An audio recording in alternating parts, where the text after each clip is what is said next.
All right, Justin, I got your pictures uploaded into Lightroom. So what I'm going to do is we always begin the editing process by applying a global edit. We have some presets. We'll start with the exteriors. Okay, it looks like I already applied it. Let me turn off these blinkies. There we go. So you can kind of see what the preset is here. So I'll turn it. Let's see. Turn it off. Oops. Reset to 0, and then here's the what we call full bump exterior. There you can see it on. So it really erases a lot of shadows, increases some of the vibrance. This was clearly shot in the evening, it looks like, and so it's a little bit, it's just a tiny bit dark. Really not the most ideal time to photograph a house, in part because the sun is so low. Only one side of the house is going to be really well illuminated, and so it's not ideal time, but I know the situation, you did what you needed to do. Now, the first thing to note here is that you actually have both of these buildings in the picture.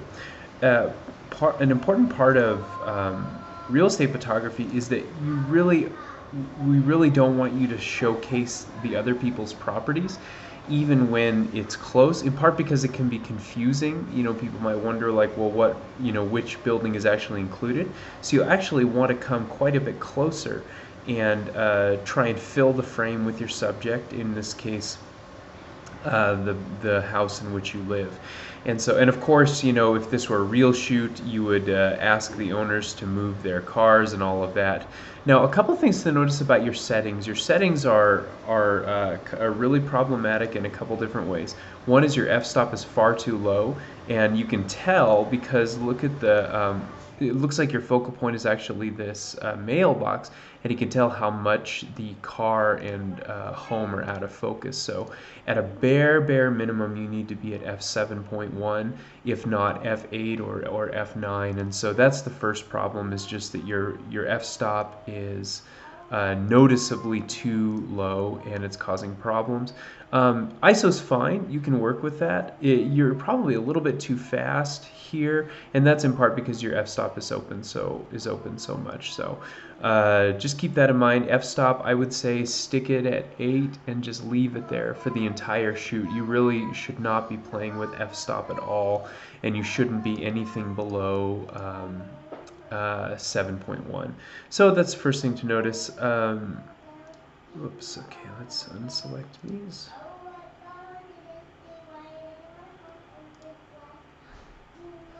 I'm on the laptop, so it's a little bit laggy. Okay, let's look at your second exterior photo.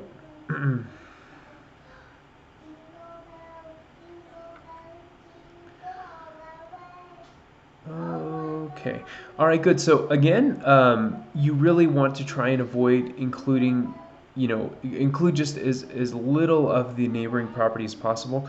I know it's a little, excuse me, it's a little bit challenging because of the close quarters of the home, but you really should be cropped. It should be more like this. Let's see, I can just crop it in. Oops.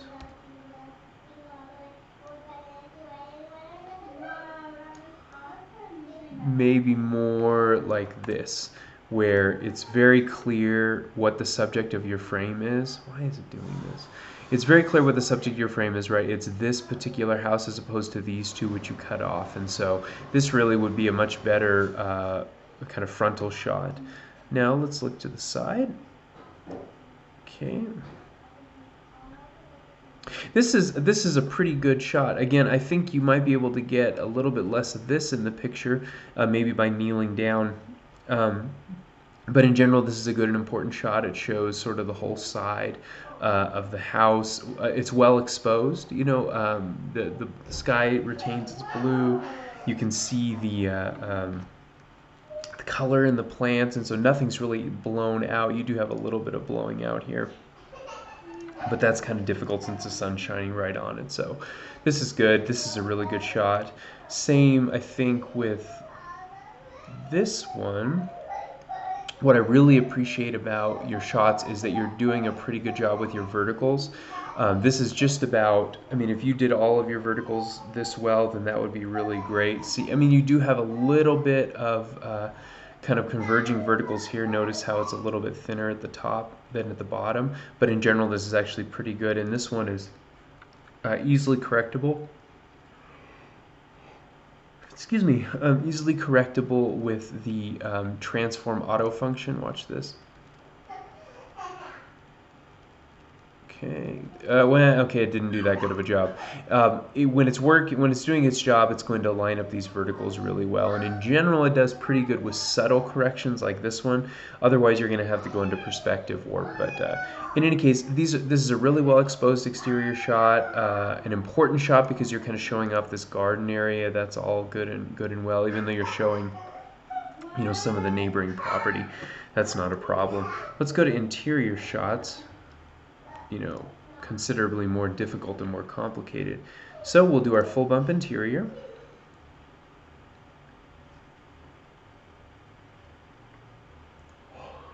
Excuse me. Okay. And then we will sync all of them so that they all have the full bump interior. Okay. Now let's start working our way through. Okay. Let's see.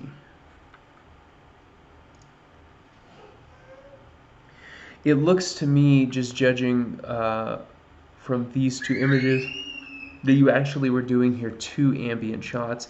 It looks like you realized the first one was really overexposed, which it is, and it looks like you corrected with the second one. There we go. And it looks like you may have also shifted your location a little bit. Yeah, it looks like you shifted your location a little bit. That's fine, because the most important thing is that the second flash and the ambient are in line with one another on the tripod, and they appear to be so. That's good. This is a great ambient shot, really well exposed. The flash shot is also not bad. We'd have to work with the color temperature a little bit. It's a little cool. But that's something that actually we're kind of working on right now, is figuring out how to create consistency in color temperature. There you see I just increased it, made it a little bit warmer. And so, you know, blending this ambient layer here in with this flash is going to be pretty easy, and it's really going to help us. Notice, in particular, you know, notice some of the shadowing that's created from the use of the flash. We'll be able to brush all of that out using the ambient layer, which doesn't have any of that. So that's sort of the purpose of the ambient layer there. This is, I think, a really good set of images. So nothing to nothing to complain about there. Okay, now we're going to come to our first window pull. So great ambient shot. Nothing to complain about here. Here's your flash shot. Solid flash shot. I have nothing really negative to say about this. And in fact, notice how well the window pull communicate. This is not a window pull, but notice how the exterior actually works really well in this flash exposure. In this case, I would not even use the window pull. I mean, you should do it while you're out doing the shoot, but as an editor, I would just say, hey, look, like the flash shot is good enough. There's no need for me to brush in the window. But since we're teaching, and notice it is a little bit cooler, the color temperature, so that always happens with the flashes. They always communicate a little bit more coolly than the ambient shot. But there we just change the color temperature a bit, and we're good to go. And we'll use the ambient shot to brush out. Notice this the shadowing on the other side due to the flash. We use the ambient to brush that out. And also there was a shadow next to the television.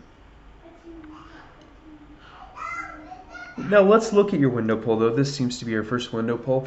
And you know what, I'm going to comment on your settings in just a second. This window pull is okay. It looks to me that it's probably at around 1/4 power, maybe even less. Your window pulls need to be 1/4 power or above. This is underexposed, or I'm sorry, what I mean to say is that the flash is underpowered. And so what we have to do is we have a preset here called window pull that just kind of helps bring out that the highlights from the flash, because the idea is we need the entire window to be surrounded by bright light, so that when we use darken mode, only the objects seen through the window will appear. So this flash, this window pull is a little bit underpowered. It probably needs to be one stop above. Okay. Oh, sorry, I'm just a little bit tired. Okay, pretty good ambient shot, probably a little bit, tiny bit underexposed, so just bring it up a little bit. Overall, pretty good. I noticed that you forgot to turn on this light. That's another important just kind of checklist item that when you're going through houses, you really want all of the ceiling mounted lights to be turned on. You don't have to worry about lamps and stuff like that. But ceiling mounted lights should definitely be on. Here's your flash shot. Oh, and by the way, your settings are good. You know, you're basically at ISO 1000, 1/120th of a, or 1/20th of a second, f7.1. That's great. This next shot is your flash shot.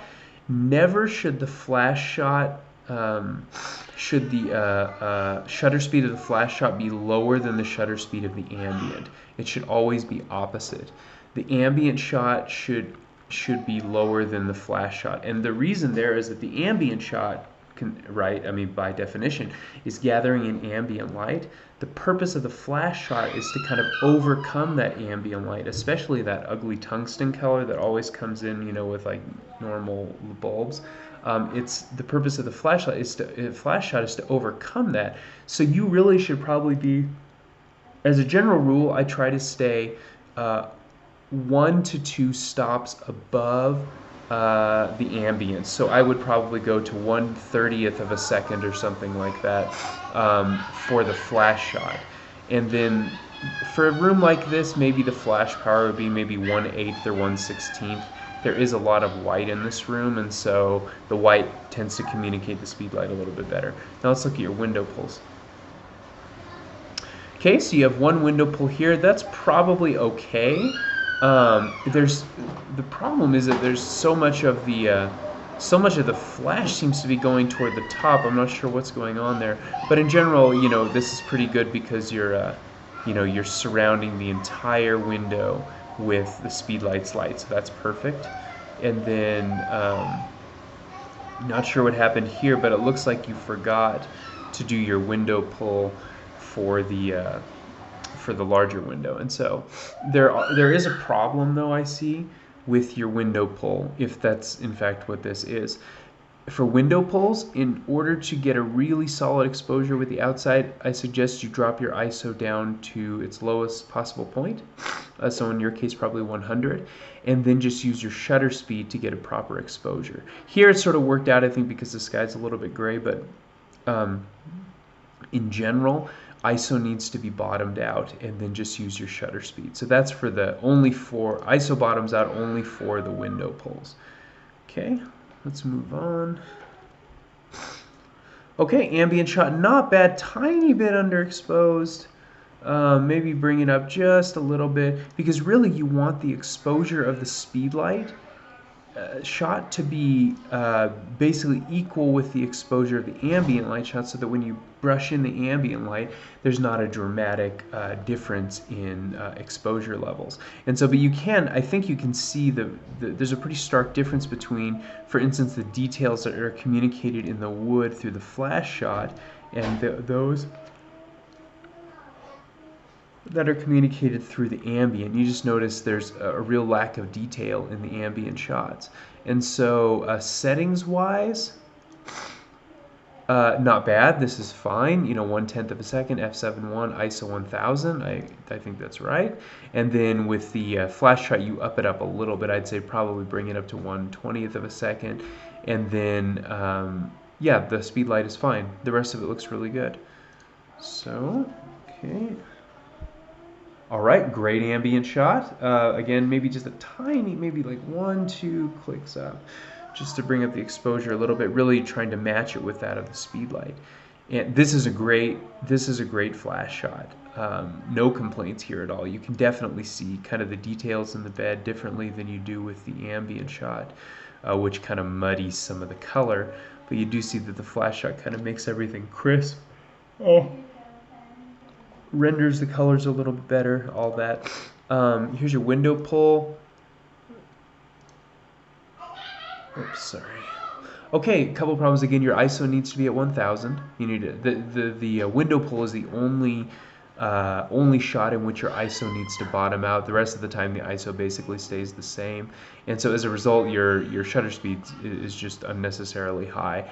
Or I'm sorry, your ISO is unnecessarily high. Probably drop it to 100, and then you'll end up needing to be. Oh, and now I see why your flash is underpowered. You're 1/500th of a second trying to use a speed light. And the problem there is that now you've entered into the world of high-speed sync. Anytime you go really above 1/200th of a second, you are going to cut power from your speed light. So that's why for the window pulls, you should never go above 1/200th of a second with the shutter speed. And I'd say drop your ISO down to 100 so that you're not dealing with these high shutter speeds. So let's see. Okay, I'm going to skip some of this stuff because we've already sort of gone over it. Let's look at the bathroom. You had mentioned that there was maybe something of a problem with the bathroom. In general, I think this is fine. It looks like there may be a second sink here in the bottom left-hand corner. I can't really tell, but just based on the design of the bathroom, I'd say probably so. So my suggestion is that you reduce your coverage of this wall, which really tells you nothing other than the fact that it's a wall, and increase your coverage of this stuff that's missing on the left. So overall, though, pretty good bathroom shot. It's not terrible. The exposure's pretty good. It's kind of hot, so we definitely kind of drop it down in exposure level a bit. Also notice the toilet, the seats should always be down. That's just a little staging tip, you know, so as you're going about houses, then make sure to close toilet lids or else have the owners close the toilet lids. Just the shots look so much better. So in general, though, this is kind of a crop issue in that you really should have, the edge of the frame should be somewhere like right here, and then you should have just much more room for the bathroom and just to show what's going on here, especially because it looks like there's a second sink. Okay. Let's see what else you got.